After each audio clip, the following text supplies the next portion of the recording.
Autor de 16 livros, o escritor João Almino é um dos mais novos integrantes da Academia Brasileira de Letras e o convidado deste Iluminuras especial. Geralmente eu recebo 2 convidados. Hoje não. O programa é todo dedicado ao imortal, que fala dos livros dele e de curiosidades da vida e da carreira.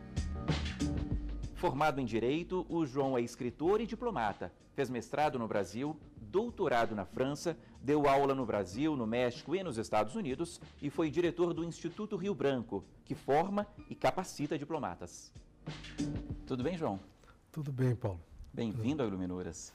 Prazer estar aqui. Prazer é nosso. Primeiro, parabéns pela eleição para a Academia Brasileira de Letras. É sempre bom conversar com uma pessoa como você aqui no Iluminuras, e eu queria até começar falando sobre a academia. Você contasse um pouquinho para a gente, eu sei que você ainda não tomou posse, mas contasse um pouquinho da academia para a gente, quais são as funções, como é que serão os encontros, a rotina, o que você espera? Bom, é uma instituição representativa da cultura no Brasil. A academia esse ano vai completar 120 anos. O seu primeiro presidente foi Machado de Assis. É uma instituição que congregou nomes muito importantes da cultura do país em diferentes manifestações, não exclusivamente a literatura é importante, claro, mas também em outras áreas, quer dizer, é uma instituição pela qual passaram juristas, historiadores, cientistas políticos de diferentes campos, né? E, enfim, ela continua tendo esse papel de grande representatividade nessa área. Eu acredito na importância das instituições, de maneira geral, e eu acho que, portanto, instituições na área cultural também são muito importantes. No caso da academia, trata-se de uma instituição independente. Ela é independente realmente de todos os pontos de vista. Ela não depende, por exemplo, de governos, sequer do Estado. O que eu Nem acho financeiramente? Que não depende. O que eu acho que é uma qualidade também, porque isso dá mais liberdade à instituição. Ela é uma instituição também, eu diria, é uma academia sem academicismo, porque ela não impõe tampouco qualquer linha ou política ou estética. Aliás, essa é a tradição da academia, ela é uma tradição de muita diversidade de opiniões, de pontos de vista, de correntes estéticas e assim por diante. E grandes inovadores passaram pela academia e ainda estão lá. Então, só para citar 2 exemplos na diplomacia, aliás, né, quer dizer, João Cabral de Melo Neto foi acadêmico, foi um grande inovador na poesia no Brasil. Guimarães Rosa foi acadêmico, também foi um grande inovador. Então, a academia, ela dá realmente essa liberdade aos seus membros de fazer o trabalho que eles julgam que é importante fazer. Para mim, enfim, ela me dá um estímulo a continuar, portanto, realizando aquele trabalho que já venho realizando, muito especialmente na área de ficção. É um prazer, portanto, muito grande me juntar a esse grupo seleto de pessoas, e espero poder contribuir, ainda que modestamente, para o trabalho que a academia vem realizando. Sua pergunta, eu acho que também tem um pouco a ver com isso, né? Qual é o trabalho?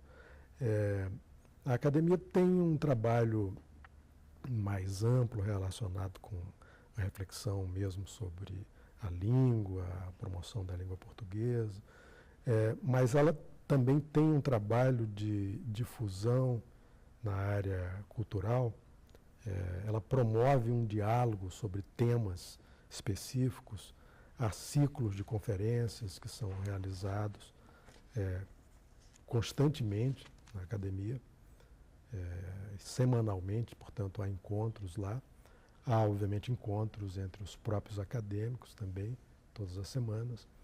Há um trabalho que é realizado na área editorial também. Há um trabalho que eu acho que é importante também, na área de arquivo mesmo. Quer dizer, o material que a academia detém, histórico, na área literária, é precioso, é muito importante para os pesquisadores interessados na evolução, digamos, da nossa literatura, enfim, e outros campos da cultura no Brasil. Falando agora sobre as suas publicações, né? São 16 livros, a gente está com vários deles aqui, 6 são seus romances. Os romances, né, que, de certa forma, te levaram até lá. O primeiro completa 30 anos, agora este ano, Ideias para Onde Passar o Fim do Mundo. Ele é de 87, foi premiado na época. Como é que foi começar essa história, João? Eu sei que você tentou publicar lá atrás com 9 anos, você contou essa história aqui, vou pedir você detalhar essa depois, mas como é que foi começar essa trajetória sua, essa longa trajetória aí em relação aos romances? Eu sempre quis escrever ficção, e aliás escrevi só para mim mesmo, né? Fiz algumas tentativas, mas nesse caso desse primeiro romance, eu trabalhei com afinco nele durante cerca de 7 anos, até achar que ele estava no seu formato correto. Para chegar ao formato correto, na verdade, eu fiz cortes substanciais. Eu creio que ele deve ter ficado mais ou menos com metade do que eu tinha escrito para a publicação. Achei que era absolutamente necessário na época. Por outro lado, utilizei para ele alguma coisa que eu tinha escrito também já antes. Ele foi publicado em 87, né? Alguma coisa que eu tinha escrito em 79 ou antes até, acho que antes. 2 contos que eu tinha escrito em 70 a 72, eles foram aproveitados não na linguagem, mas 2 personagens que eu tinha criado entraram no romance de textos que eu havia escrito por volta de 1970, eu acho, 70, 71, eu era muito, muito jovem, realmente. Então, o trabalho da ficção, eu acho que é um trabalho que exige mais amadurecimento, me dá essa impressão, pelo menos no meu caso, eu senti isso. Eu, ao mesmo tempo que tentava escrever esse primeiro romance, fui, eu diria, quase convocado a escrever outras coisas, porque era um momento também difícil no Brasil, que exigia, às vezes, urgência nossa, né, de emitir pontos de vista, e, ao mesmo tempo, eu estava estudando, então tinha, às vezes, que produzir uma tese universitária. Então, eu fui escrevendo outras coisas, e até publiquei algumas dessas outras coisas. Há alguns livros meus que foram publicados ao mesmo tempo em que eu tentava escrever um romance. Até que chegou um momento em que eu vi que ele estava realmente já maduro para a publicação. Enviei ao meu editor, na época. Eu não o conhecia pessoalmente, era uma época em que se mantinha correspondência, não havia e-mail. Era por carta? Por carta, Então, enviei ao meu editor, que já era meu editor, que já havia editado, por aquela altura, 4 livros meus.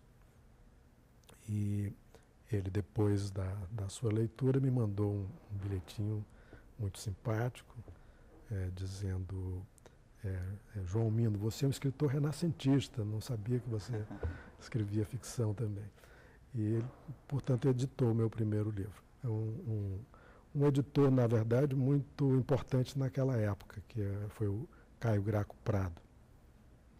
Eu só vim a conhecê-lo pessoalmente já depois da publicação do primeiro romance, e pouco tempo antes, algum tempo antes da uma morte trágica dele, que foi por acidente, né? Mas era um bom editor, foi o responsável já pela publicação do meu primeiro livro, em 1980. Também publicou Sem Me Conhecer, De Longe. Um livro de não ficção, nesse caso? De não ficção, nesse caso.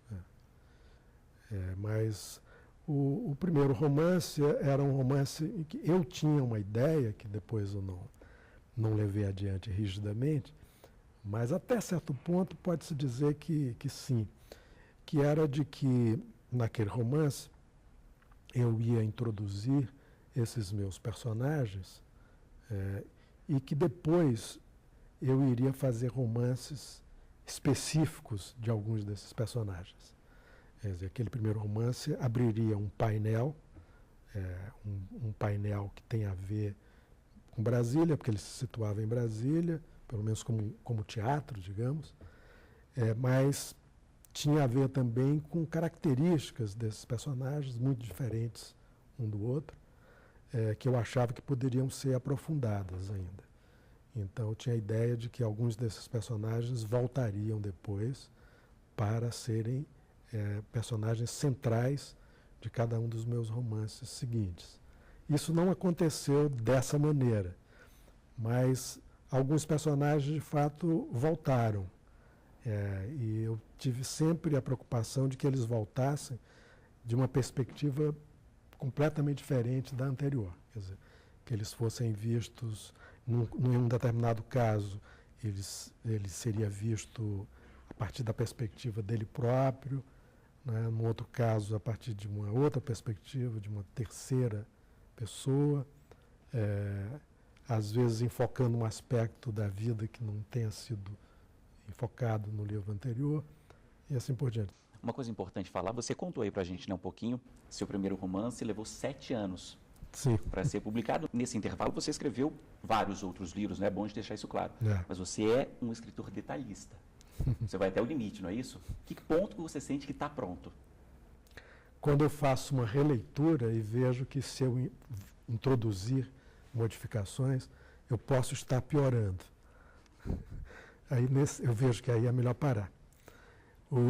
Em geral, eu escrevo o primeiro rascunho relativamente rápido, ou seja, em alguns casos pode ter levado um ano, menos de um ano nunca, mas pode ter levado um ano, pode ter levado um pouco mais até, num ou outro caso pode ter levado 2 anos, mas o resto do tempo é de fato para fazer revisões. E essas revisões, em alguns dos casos, de fato, levaram 4 anos, 5 anos, porque é isso, quer dizer, ao fazer uma releitura, às vezes eu identifico questões estruturais mesmo que podem ser modificadas, como, por exemplo, fundir 2 personagens, ou ao contrário, né, fazer de um personagem 2 personagens. Só para dar um exemplo, se você faz isso, você tem que mexer em todo o romance.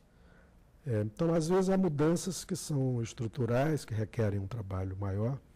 Às vezes, são mudanças de linguagem mesmo. Você se dá conta que o tom mesmo tem que ser mudado como um todo. Às vezes, se é um romance em primeira pessoa, você pode, num determinado momento, eu posso me dar conta que a linguagem daquele personagem pode ser mudada, deve ser tornada mais natural, deve ser simplificada num determinado ponto de vista, deve ganhar uma conotação X, porque o personagem vem de tal ou qual lugar. Ok, João, a gente faz uma rápida pausa agora e depois do intervalo segue essa nossa conversa para conhecer um pouco mais sobre o João e também as obras, ele é claro. É um minutinho só, hein? Não saia daí.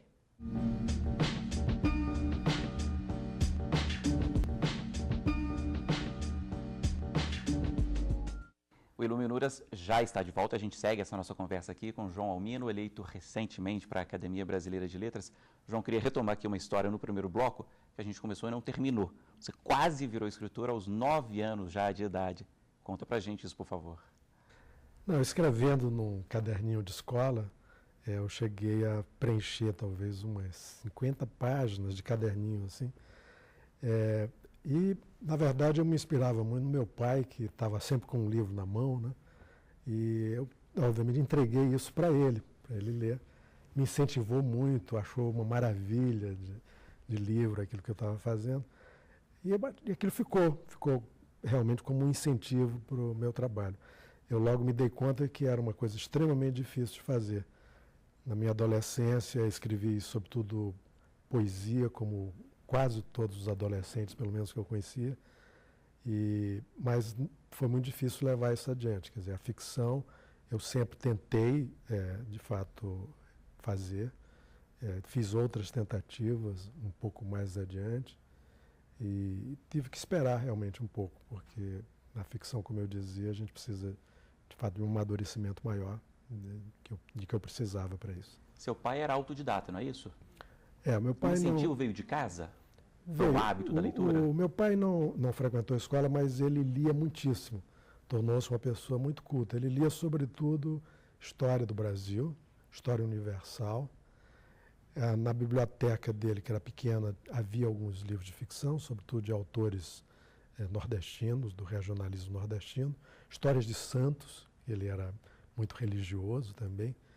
E outro incentivo grande também que eu tive foi de minhas irmãs, muito especialmente minha irmã mais velha, a Salete, que foi minha primeira professora em casa. Então, eu também um pouco até, como meu pai, eu comecei em casa, eu não fui à escola inicialmente. Mas aprendi a ler e escrever com minha irmã. Então, quando eu fui para a escola, eu acho que eu já entrei direto no segundo ano, porque eu resistia um pouco aí à escola. Eu fui, já ingressei, portanto, quando eu já escrevia e lia, e ela também foi minha primeira professora no grupo escolar público, lá de Mossoró, na própria rua onde eu morava. Depois você tomou gosto, né? Fez faculdade de Direito, mestrado, doutorado, fora do país, tem vários livros publicados aí. Não faltaram escolas, né? Fiz meu doutorado na França, fiz meu mestrado aqui em Brasília, na UNB, depois fiz meu doutorado em Paris. Você formou em Direito, não é isso? Formei em Direito, tinha estudado inicialmente também Administração, que eu passei para Economia, mas não concluí esse curso. Depois fiz um mestrado aqui em Brasília em Sociologia. E finalmente me enveredei para a área de Filosofia. Filosofia política, enfim. Agora, nos seus livros também, os livros que não são romances, você tem outros 10 livros de não ficção. Nesses livros você aborda filosofia, política, direito. O que tem direito na sua vida, na sua publicação, João? De maneira muito estrita, talvez não tenha, mas alguns dos livros foram lidos com interesse por pessoas na área de direito, porque tiveram a ver com a Constituição, por exemplo, né, com as leis do país. Então, por exemplo, para dar exemplos, Os Democratas Autoritários é um livro que pode ser lido como um livro de história, porque é finalmente uma descrição da transição política do Brasil de 1942 a 1947. Pode ser lido como um texto de ciência política ou de filosofia política, porque é uma discussão de ideias também, das ideias daquele próprio momento, e umas se confrontando com outras e sendo analisadas no livro, mas é também uma questão de direito, porque o que se trata ali é de uma análise, sobretudo, do processo da Constituinte de 1946. A minha ideia, quando eu publiquei esse livro, é que ele, de fato, pudesse contribuir para um debate no Brasil sobre a transição política para a democracia, porque nós, quando o livro foi publicado, nós ainda vivíamos sob o regime militar. E, de fato, com satisfação, eu vi que o livro foi notado, enfim, foi resenhado pelas principais revistas e jornais no país, e ele serviu para um início da discussão sobre a Constituinte, que, na verdade, só veio mesmo, eu diria, o debate propriamente dito, só veio a se iniciar 6 anos depois. Mas, naquele momento, foi uma pequena semente para que esse debate se iniciasse. Então, esse é um. Depois há um outro livro, que é o Segredo e a Informação, Ética e Política no Espaço Público. Esse livro foi publicado numa época em que ainda era vigente a Lei de Segurança Nacional. Então, é um livro que toma um partido a favor da publicidade, no sentido kantiano, e digamos, do direito à informação, que era um direito que ainda não existia naquele momento no país. Então, apesar de ser um livro que parte de uma discussão mais teórica, né, analisando textos de Kant, Benjamin Constant, Hannah Arendt, Habermas, etc., ele, na verdade, tinha esse sentido muito claro. Então, também é um livro que foi lido, sobretudo, por pessoas da área de comunicação, eu acho, mas também poderia ter interesse um pouco para a área do direito. Depois, o meu editor me pediu, quando o debate da Constituinte começou para valer, que eu fizesse um livro já muito específico para esse propósito. Então eu publiquei um livro que se chama Era uma Vez uma Constituinte, também baseado nessa experiência de 46. Então eram lições de 46 e questões de hoje, que foi publicado esse em 1985, quando aí sim o debate já havia se iniciado. Voltando aqui aos romances, eu estou aqui com o mais recente, o Enigmas da Primavera. Uma curiosidade que eu tenho aqui, João, muitos escritores, né, com carreira consolidada, às vezes negam o primeiro livro, não gostam tanto de falar do primeiro livro, não é o seu caso. A gente está aqui com o seu 6º romance. O seu processo é o mesmo? Você continua detalhista, levando anos aí para publicar, ou mudou nesse tempo? Eu tenho uma convicção de que a gente vai se aprimorando com o tempo. E eu, portanto, sempre gosto mais do que eu acabo de fazer, ou do próximo que eu vou publicar. E porque, de fato, a gente vai aprendendo com o tempo, né? Esse trabalho requer técnica, requer uma série de conhecimentos. A própria escrita ela vai se aprimorando com o tempo, eu acho, pelo menos no meu caso. E portanto, eu diria que eu não mudei radicalmente, mas eu creio que, de fato, pude me aprimorar. Uma coisa, por outro lado, que eu tenho procurado fazer é não me repetir, inclusive do ponto de vista da própria técnica. Quer dizer, com cada livro eu aprendo. E é como se eu começasse, de alguma maneira, também do zero, né? Então, esse livro é muito diferente dos anteriores. Ele, inclusive, usa uma técnica que seria aquela técnica mais tradicional e simples, que eu nunca tinha usado, que é um romance inteiro escrito em terceira pessoa. Então, esse é um romance em terceira pessoa. É o meu primeiro romance dos 6, é o meu primeiro em terceira pessoa. Muito importante para mim, nisso eu não mudei, é a criação dos personagens. Eu começo sempre com isso, com o personagem, a partir dele, uma biografia dele, que é importante para mim. Não necessariamente essa biografia vai estar escrita em detalhe no romance, mas é importante eu saber um pouco de onde é que ele vem, qual é a sua origem familiar, quais são as suas preocupações, qual é a sua evolução ao longo da vida, porque com isso eu posso dar também, digamos, uma substância mais sólida às descrições que eu vou fazer dele, aos conflitos que ele vem a ter. Eu posso também criar diálogos mais convincentes, né, porque eles vêm, digamos, do fundo daquele personagem. Então, é muito importante para mim a criação do personagem. Nesse caso, eu criei o personagem inicialmente, que é um jovem, né, em torno de 20 anos, muito ligado nas redes sociais, né, angustiado com os problemas contemporâneos, um pouco perdido. Esse personagem eu já tinha quando eu comecei a construir o romance de maneira mais detalhada. Na época que eu comecei a escrever o livro, eu morava em Chicago, nos Estados Unidos, e depois eu me mudei para a Espanha. Chegando na Espanha, eu de repente tive essa ideia de que eu podia trazer esse jovem para algumas das questões contemporâneas, que até hoje eu acho que são questões muito fundamentais, assim.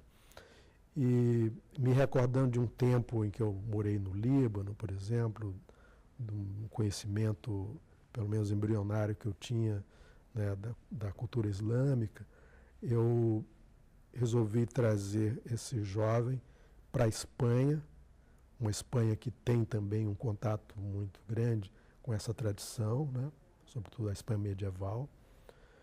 E esse jovem, sendo inclusive um neto de uma muçulmana, ele tem um interesse por essa cultura. Então eu fiz essa imersão do jovem nessa cultura hispânica, islâmica também, e o coloquei no meio de algumas das grandes manifestações do seu tempo, tanto lá na Espanha quanto no Brasil. Achei que era interessante fazer isso, não com um sentido de tratar do presente estritamente, porque é importante que esse tratamento seja um tratamento ficcional propriamente dito. Porque você pode ter um tratamento do presente, que é um tratamento dado pelo historiador, que está preocupado com as grandes tendências da história. Você pode ter um tratamento jornalístico em que você precisa dar notícia e aquilo tem que ser preciso e naquele dia, né? E um tratamento ficcional em que eu acho que você deve, sobretudo, enfocar as emoções dos personagens, ver, inclusive, perspectivas muito diferentes uma da outra e tentar utilizar uma linguagem que não envelheça com o tempo. Quer dizer, isso é o ideal, é uma coisa talvez difícil de fazer, mas é a tentativa que o ficcionista deve fazer com o distanciamento, o maior distanciamento que ele possa ter daquilo que lhe é próximo. Então, essa, na verdade, foi a tentativa que eu fiz com esse romance. Ok. João, é isso. Foi um prazer receber você aqui no Iluminuras, conhecer mais sobre você e bastidores aqui dos seus livros. Mais uma vez, parabéns pela eleição para a Academia Brasileira de Letras. Muito boa sorte. Muito obrigado, Paulo. E parabéns ao Iluminuras, que já está aí no mais de 200 programas, né? Então, parabéns mesmo, porque a literatura precisa desses espaços. Obrigado. Bom, e muito obrigado a você também que nos acompanhou aqui hoje. O Iluminuras fica por aqui, mas para rever este e outros programas, basta acessar tvjustiça.jus.br. Escreva para a gente também, iluminuras@stf.jus.br. E até a semana que vem. Tchau.